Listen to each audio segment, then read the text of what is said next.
आज 22 सितंबर है, जुमेरात का दिन।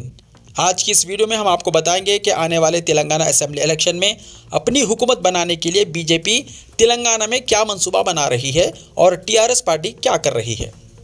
तो टॉपिक शुरू करने से पहले आइए, एक खबर आ रही है, पहले वो हम आपको बता दें जिसका आप सबको जानना ज़रूरी है। कल रात अचानक वड़मगड्डा रेलवे क्रॉसिंग को अचानक बंद कर दिया गया है।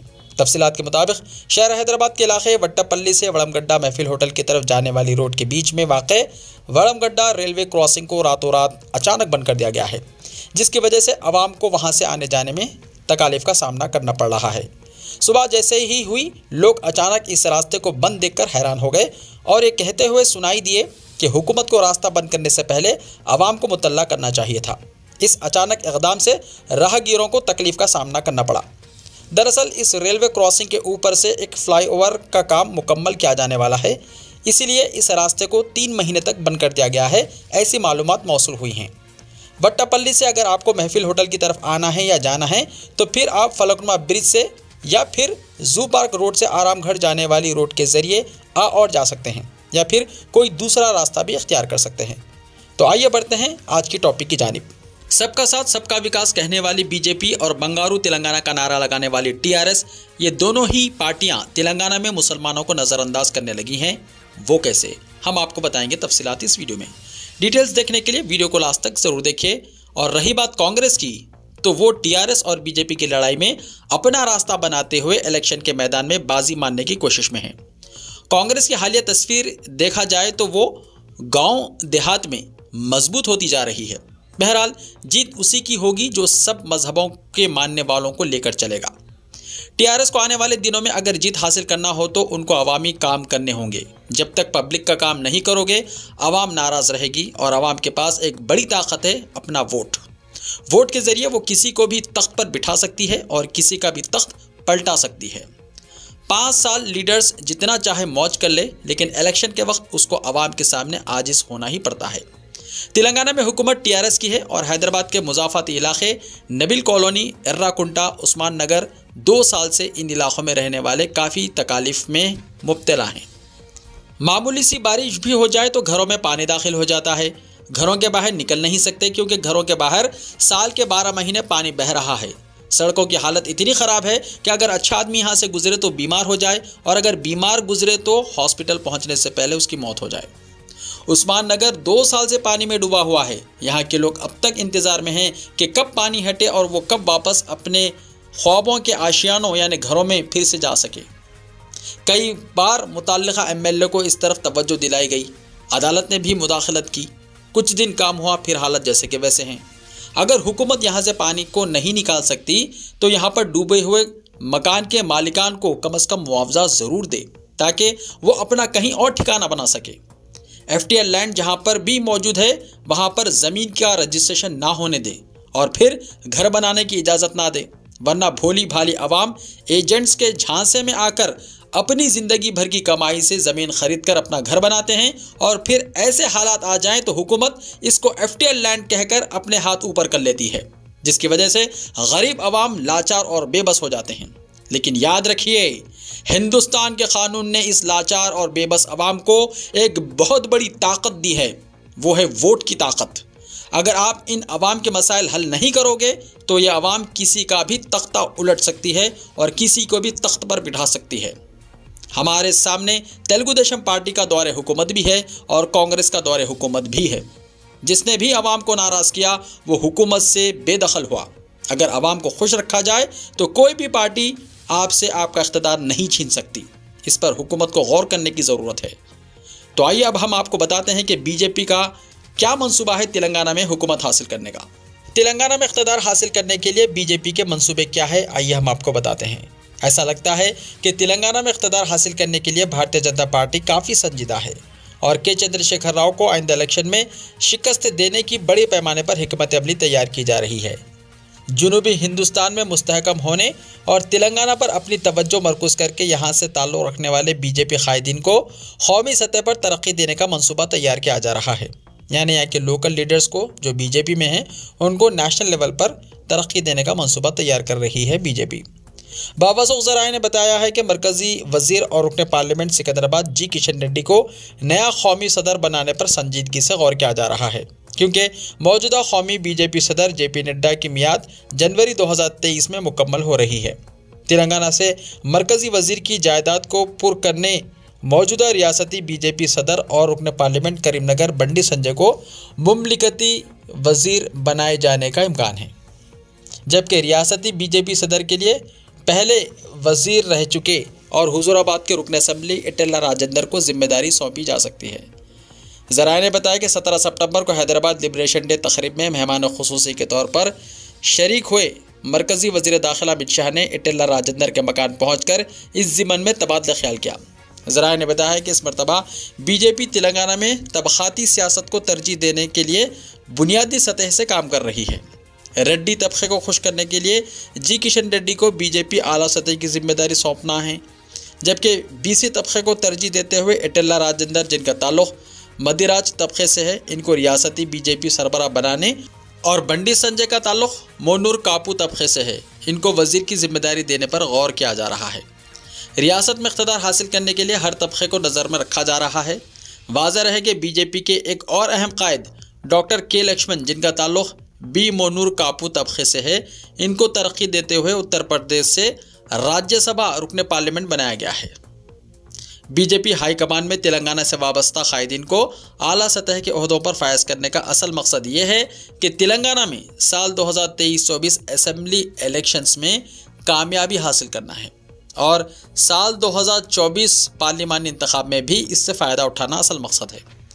अब जबकि चंद्रशेखर राव ने कौमी सतह की सियासत में सरगर्म रोल अदा करने का अहद किया है और उसके पस मंज़र में टीआरएस हुकूमत को हटाने के लिए बीजेपी हर मुमकिन कोशिश कर रही है और ऐसे पहलुओं पर संजीदगी से काम कर रही है जिससे तबक़ाती सियासत के ज़रिए इख्तिदार बआसानी हासिल किया जा सके। आइंदा चंद महीनों में तेलंगाना से वाबस्ता कायदीन को कौमी सतह पर पहुँचाने के लिए गौर किया जा रहा है और ये क़यास आराइयाँ की जा रही हैं कि किशन रेड्डी, बंडी संजय, इटेल्ला राजेंद्र और डॉक्टर के लक्ष्मण में से चीफ मिनिस्टर के अहल उम्मीदवार को नामजद किया जा सकता है।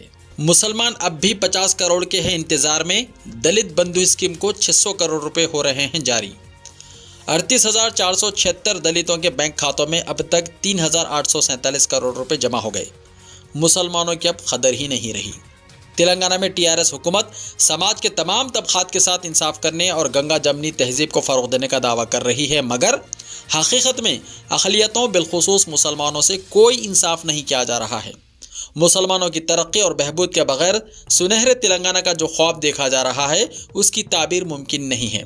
2 महीने पहले अक़लियती नौजवानों को खुद रोज़गार फराहम करने के लिए अक़लियती मालियाती कॉरपोरेशन को 50 करोड़ रुपए जारी करने का ऐलान किया गया, मगर आज तक रकम जारी नहीं हुई, जिसका मुसलमान बड़ी बेचैनी से इंतज़ार कर रहे हैं।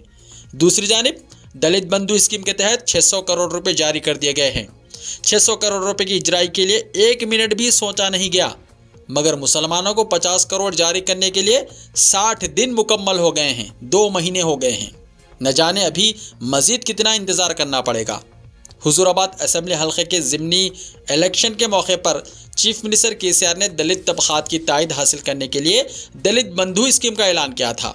ताहाल हर एक को 10 लाख रुपए के हिसाब से तेलंगाना के 38,476 दलितों के बैंक खातों में हुकूमत की जानिब से 3,847 करोड़ रुपए जमा कराए गए हैं और सबसे ज़्यादा असम्बली हल्के हुजूराबाद में 18,211 दलितों के खातों में फ़ीकस 10 लाख रुपये जमा कराए गए हैं। यानी हर आदमी के बैंक खाते में 10-10 लाख रुपये जमा कराए गए हैं।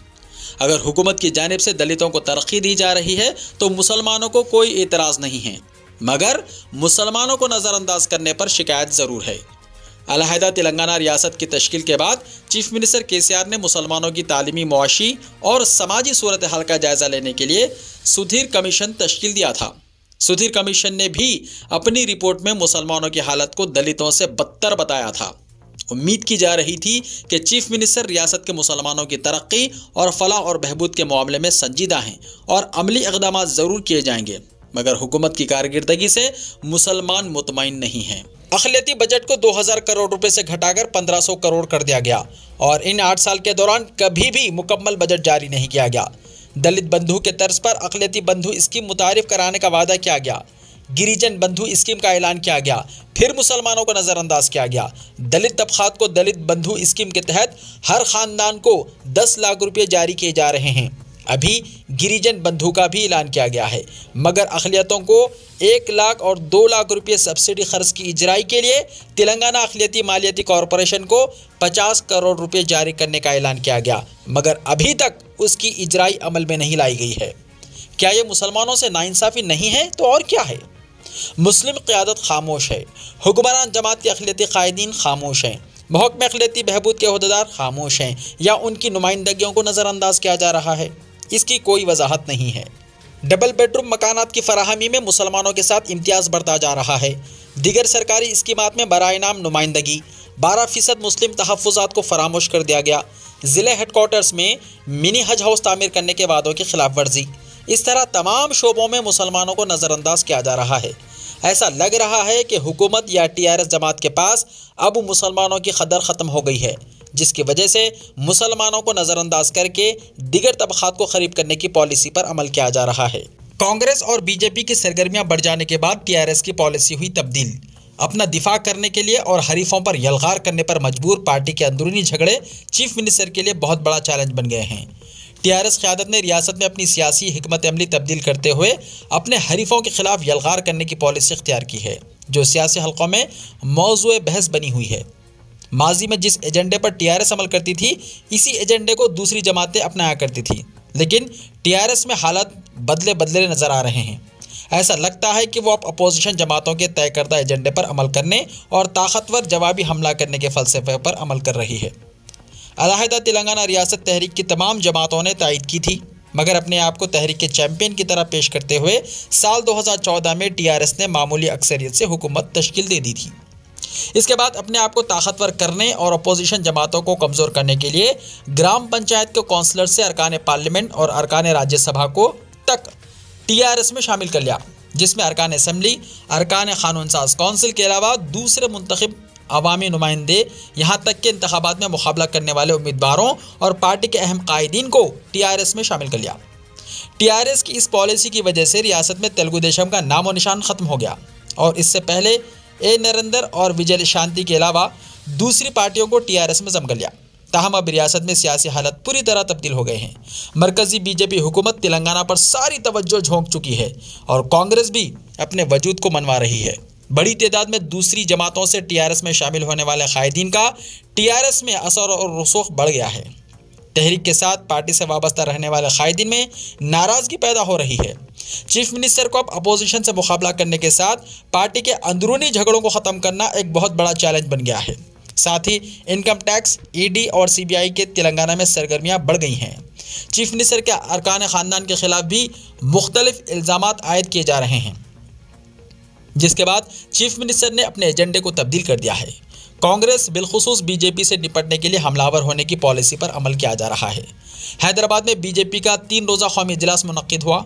उस वक्त शहर में BJP के बजाय TRS के बैनर्स और पोस्टर्स दिखाई दिए।